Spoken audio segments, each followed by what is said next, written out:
Thanks, Cole. Justin, congrats on a great start to the series. Could you elaborate on why Cameron Green was told not to bowl on the final day of the Adelaide Test match? Steve Smith said maybe it was for some management of the young lad. He certainly wasn't told not to bowl. We just, as the young guy who did extremely well, he to bowl 3 days back to back as part of fast bowling management. It seemed to make sense, but we're thankful. We always had him up our sleeve, and he came back beautifully. So it's just when a young player like him, who's got enormous talent and potential, and has had the injuries he's had, you've got to manage him really well. So it was simple as that, really. Andrew Menzel. Hi, Justin. Just wondering what the thinking was behind bringing Scott Boland into the squad. I'll come back to. After the test match, we had a 5-day test match. We were got to make sure we'll wait and see how Josh Hazlewood pulls up. He arrives this afternoon into the squad, and then also how Michael Neser and Jai Richardson pull up, and Mitchell Stark as well. So it's more precautionary than anything else. That said, he's a terrific bowler, and he's had an awesome domestic couple of years. So if he gets the opportunity, like Michael Neser last game, he will certainly deserve that. Thank you. Scott Bailey. Yeah, g'day, Justin. I know it's all sort of up in the air because you don't know how fit everyone is and isn't, but if Josh isn't right to go, but the other guys are, is Jai Richardson your next in line now, or is that sort of still undecided? Yeah, undecided at this stage. Both did a great job. Both Michael and Jai did a great job in the last test match. So we'll just wait and see how they pull up. We've got back-to-back. It's a tough series. We all know that. 5 test matches pretty much in a row. So we'll just manage our bowlers as best we can, and we'll put our best, our fittest and most ready to perform out on the park in Melbourne for their Boxing Day test match. Dean Wilson. Yeah, hi, good morning, Justin. You've tried various different methods throughout your coaching career and have enjoyed success at different times.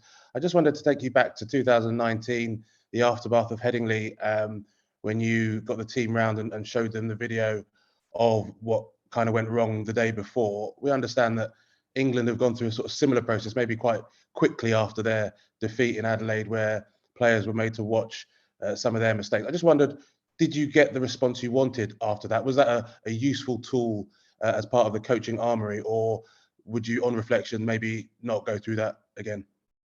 Well, we won the next test match in Old Trafford and retained the Ashes. So that's one way to look at it. The outcome, the process was tough at the time, but I think on reflection, will I do it again? I'm not sure, but at the time it seemed the right thing to do, and it seemed to get the right effect. Is that because why the hesitation on not sure to do it again? Is that just because of the reaction to it, the relationships that happened after that? I mean, what's the hesitation there? Oh, well, it was the day after the test match. What you do as a coach is you work things out at the time. And yeah, I probably would do it again. Who knows? Hopefully we don't get another situation where you have a incredible innings like Ben Stokes played that game when it was, we'd dominate, or we were ahead for most of the game. And hopefully we don't get that. We might, and then you react to that situation when it comes. Thank you. Rory Dollard. Thanks. Hi, Justin. Marnus has overtaken Joe Root at the top of the batting rankings. Do you, number one, pleased for him, but also does that tell you that you're doing a good job of stopping Joe going big? Because really, England win matches when Joe Root gets big hundreds, and you haven't let him do that so far. Yeah, he's a brilliant player, no doubt about that. And we spend a lot of our time working out how to get on top of Joe, not only because he's such a world-class player, but he's also the captain of the opposition. So it's always been a philosophy in the Australian cricket team to put as much pressure on the opposition as captain as possible.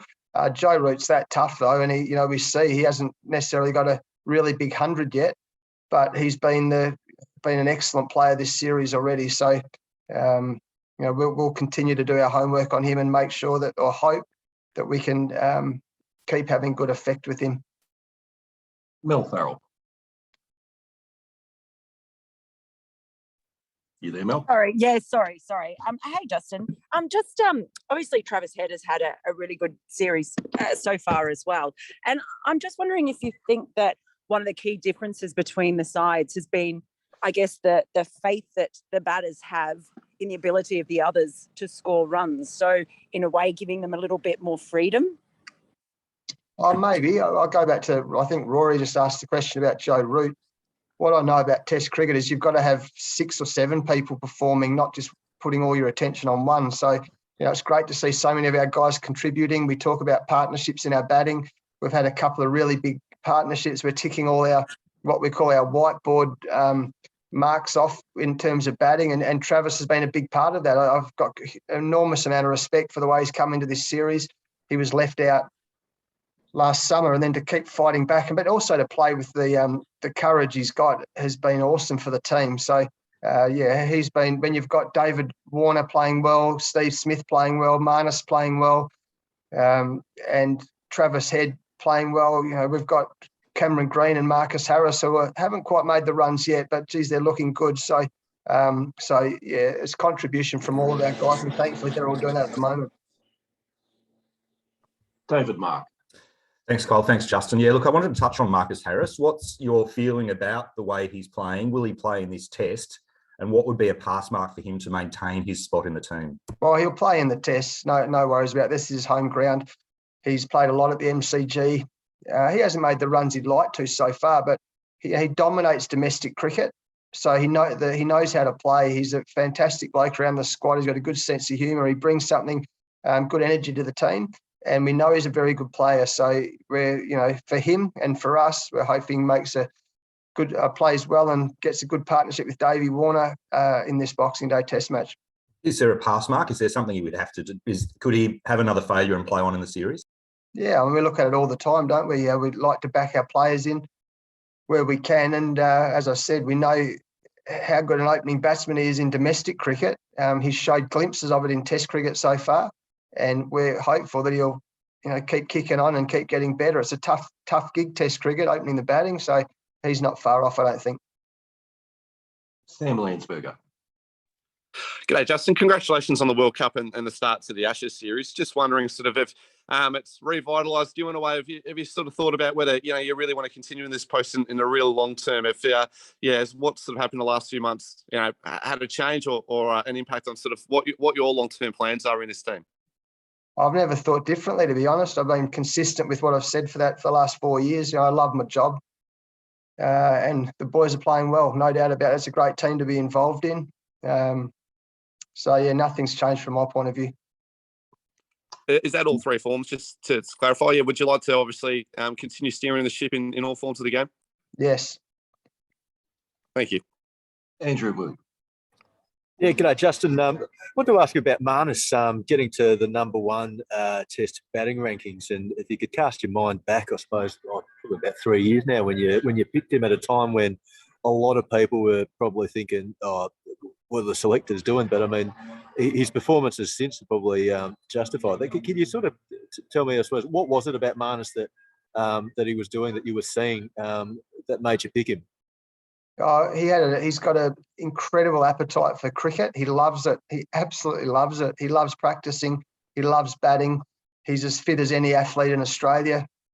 And he's just a terrific bloke to have around the team. I also knew he had a very good batting coach in Neil DaCosta, who's worked with Michael Clark and Phil Hughes in the past. And they're all the ingredients. That people who've got that energy and love for the game, who have no doubt got some natural talent.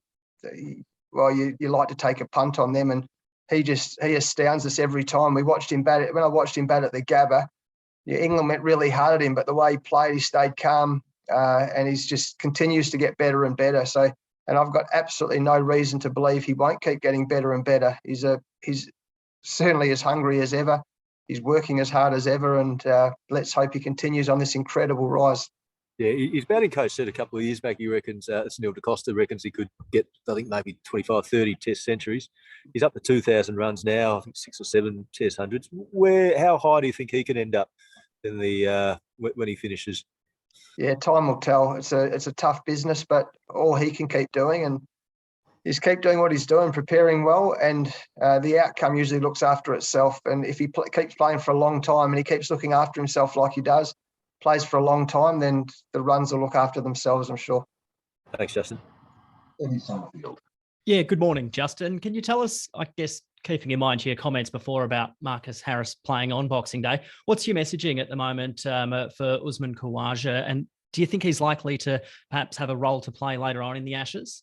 Well, time will tell. The reason Uzi came in is one is very adaptable player. He can play in all positions. He's opened in the past. He can bat in the middle order. So, as I say with all our guys, I've said it for 4 years. He's got to stay ready. You never know when the opportunity is going to come. Stay ready, stay ready, stay ready. And Uzi's so experienced. He's a calm head. He's fantastic around the group. The boys love having him around the squad. So he's got to stay ready like all the players. There's plenty of talent in Australian cricket. We can only pick 11 at a time, unfortunately. But it's nice to have some real depth and some talent knocking on the doors. So that'll be the message to Uzi, and he gets it. Mitch Cleary. Justin, just on Mitch Starc specifically, firstly, how's his back? And then secondly, has there been a consideration to rest him given his World Cup workload and then bowling 27 overs in the second innings in Adelaide? Yeah, it's one of the reasons someone asked me about Scotty Boland before. It's nice to have this, I guess, nursery of bowlers who we know that can perform in Test cricket. And I honestly thought Mitch Starc was almost the man of the match last game. I think his consistency, been a lot of talk about Mitch Starc for the last few years, but he just keeps turning up. He's an unbelievable athlete. He's incredibly fit. Again, he's another one who's much loved around the team, and he's an unbeliever. His resilience to just keep coming up over and over and over again is remarkable, really. And his consistency of length and the way he controlled the tempo of the game last game was a great credit to him, particularly with Paddy and Josh Hazlewood not playing. He became the leader of the group. He did a fantastic job. So I'd be very surprised if he doesn't get up for Boxing Day Test match. Has his back required much work?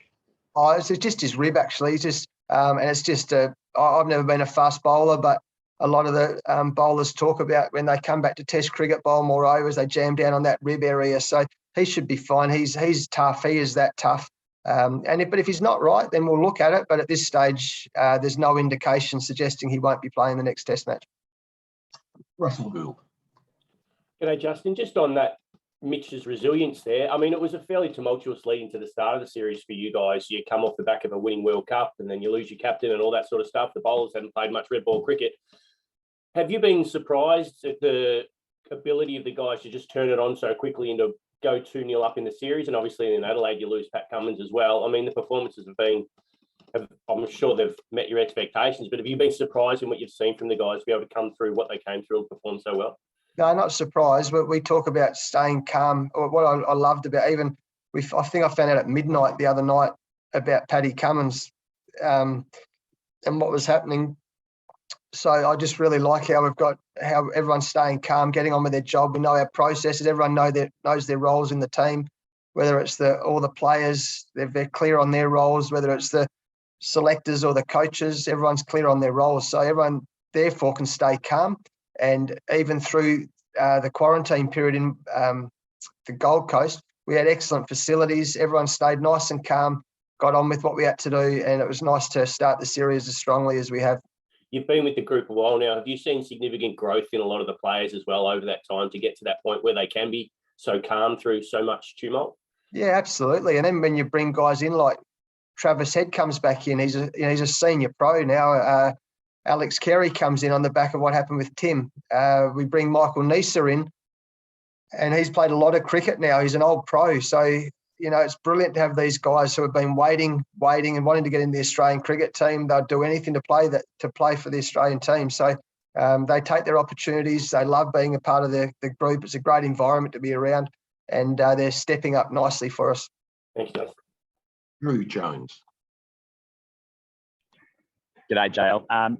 Just one on COVID. Have you noticed since getting to Victoria, I guess with the rising cases and whatnot, have you noticed much of a change in terms of the rules around the team? And given what happened with Paddy, and then I guess Melbourne known for its food culture, but you probably won't be able to check out the restaurants while you're here. Yeah, we're aware of it, mate. No doubt about that. And we see it from, we've been living this life for some time now. And I think guys will just use some common sense. We've seen, if the Australian cricket captain's ruled out from a close contact, I think, and talking about what we've been talking about for the last 20 minutes or so, there's only 11 spots and all the boys want to be a part of those 11 spots. So, and a Boxing Day test against England in Ashes series. I think they'll be using their common sense. It's a shame but hopefully one day we'll get back to what we call inverted commas normal living. But at the moment we're doing our best to, as I said, stay calm, enjoy the experiences we've got, and live within the current climate.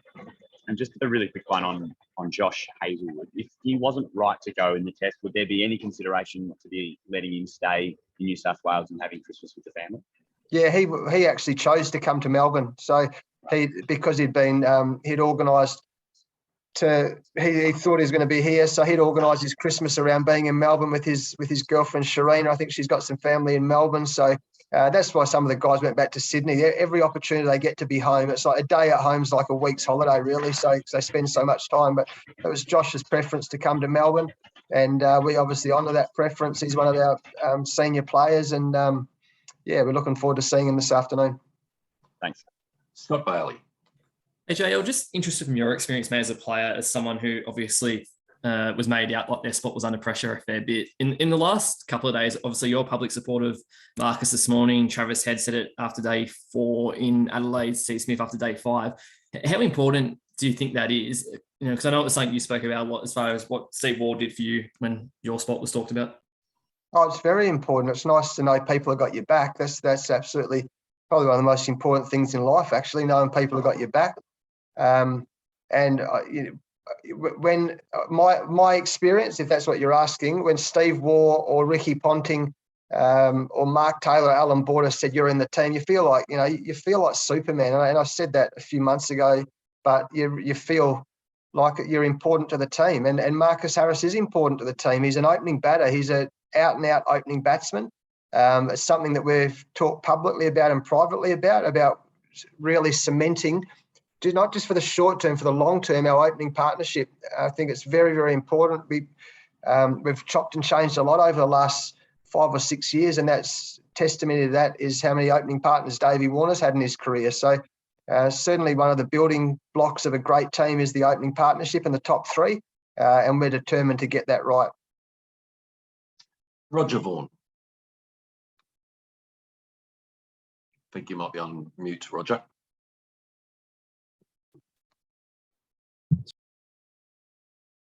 We'll go to Sam Landsberger while we're waiting for Roger.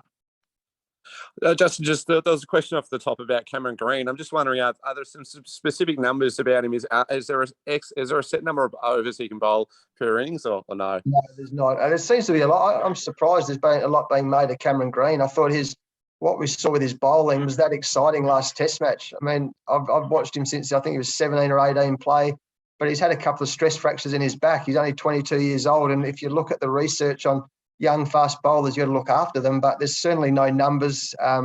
We'll just manage him through it. Just use common sense and care and for our players as much as we possibly can. So we thought we were in a position. England fought valiantly the other day on that last day. I thought Josh Butler played really well, went deeper than we were hoping. And because of that, we still had, as I said, we had him up our sleeve to bowl. He did a great job for us. So I wouldn't be making too much of that, except the fact that we're managing and caring for our players, especially our young players, as much as we can.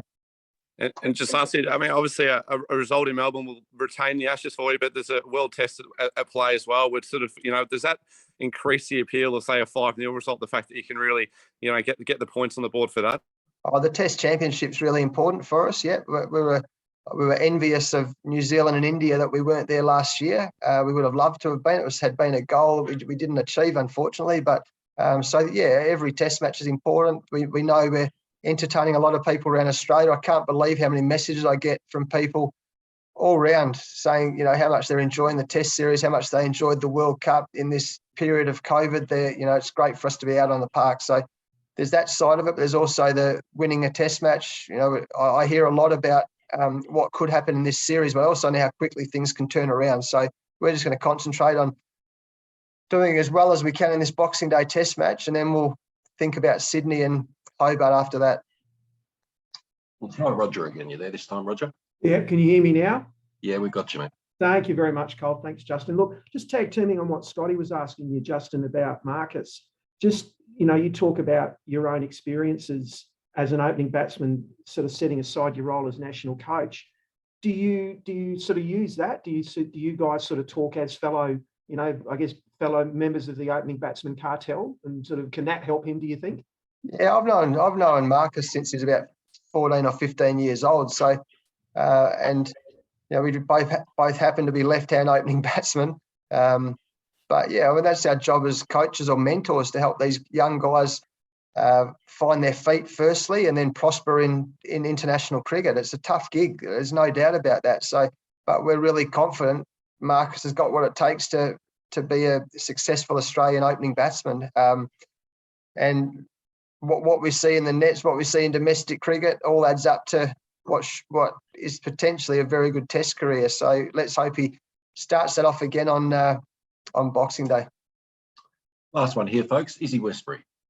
Hi, Justin. Just following up from Sam's question. England have never come back from 2-0 down. They'd have to break all manner of records to do so. So, as the opposition team, what does your focus then turn to? Is it just one match at a time, or are you thinking about the series as a whole, and that 5-0 kind of in the prospect? We haven't talked about anything like that. We obviously, we've focused, and I've said this publicly, after a World Cup and an Ashes, there's two sort of missions, if you like. The World Cup, we did it one game at a time there, and we were able to accomplish that result. And we're doing the same here. We'll just, as I just said, I know how quickly Test cricket can turn around. I know how quickly things can change, and everyone in the squad knows that and respects that. We respect Test cricket's tough. We respect England have got a number of very, very good players in their team, and it changes quickly. So the mission, if you like, was to win the Ashes in Australia. We've won 2 Test matches. We've got 1 to go, and hopefully, from our point of view, that happens this Test match. Thanks, guys. Thanks to JL for joining us this morning. We'll finish